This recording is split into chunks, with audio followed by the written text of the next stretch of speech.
Decreto de libertação da dor do traço de caráter esquizoide. Nesta hora sagrada, neste momento sagrado, eu decreto em nome de Deus Pai e Mãe, em nome da minha divina presença eu sou, eu comando e ativo agora, que está cancelado, desmaterializado, desprogramado e libertado de toda dor dos pensamentos,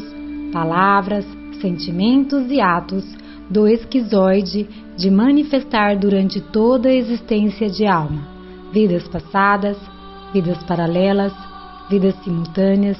e todas as dimensões e realidades paralelas de toda a ancestralidade e no aqui e no agora. As formas, pensamentos, sentimentos, palavras e atos negativos e toda a dor da rejeição, medo de existir, medo de ser visto, medo de ser tocado, medo de se conectar com as pessoas, medo de olhar nas pessoas, medo de se sentir rejeitado por suas ideias, medo de se sentir amado,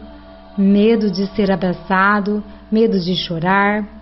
medo de viver e enxergar a realidade como ela é, medo de dar trabalho, medo de adoecer, medo de não agradar, medo de não ser suficiente, medo de descriar a sua ilusão, medo de caminhar pelo mundo, medo de sentir vergonha, medo de se sentir humilhado, medo de ser manipulado, medo de ser controlado, medo de ser excluído, medo de fazer amigos, medo de falar, medo de ser enganado, medo de sentir tristeza, medo da falta de dinheiro, medo de executar, medo de dizer não, medo de dar o próximo passo, medo das regras, medo de perder, medo de atrapalhar, medo de tomar decisões, medo de ouvir não, medo de incomodar, medo do sentimento de ser proibido, medo de relaxar,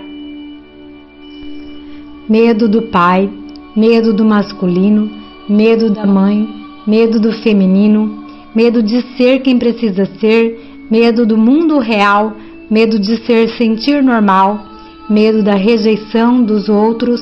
medo de viver a ilusão, medo de ser castigado, medo de aceitar a verdade, medo de não conseguir viver o mundo da imaginação, medo de não criar, medo de não acessar o eu superior, medo de viver limitado, medo da ambição, medo de ser luz, medo do poder da mente, medo da projeção, medo das experiências na Terra, medo de não poder ficar no mental, medo da sobrevivência, medo da responsabilidade do mundo inteiro, medo da crueldade do mundo, medo da falta de amor próprio, medo da desumanidade, medo da morte do ego, medo da integração com o todo, medo de experimentar o amor de Deus, medo de se abrir para o novo, medo de se tornar um novo ser. Está cancelado, desmaterializado, equilibrado, todos esses medos agora. Minha consciência escolhe se tornar um com a fonte criadora, se amar em primeiro lugar, se tornar o eu sou e envolver na coragem, se tornar autoconfiante e criar uma vida maravilhosa aqui e agora. Eu sou livre, eu sou livre, eu sou livre. E assim é.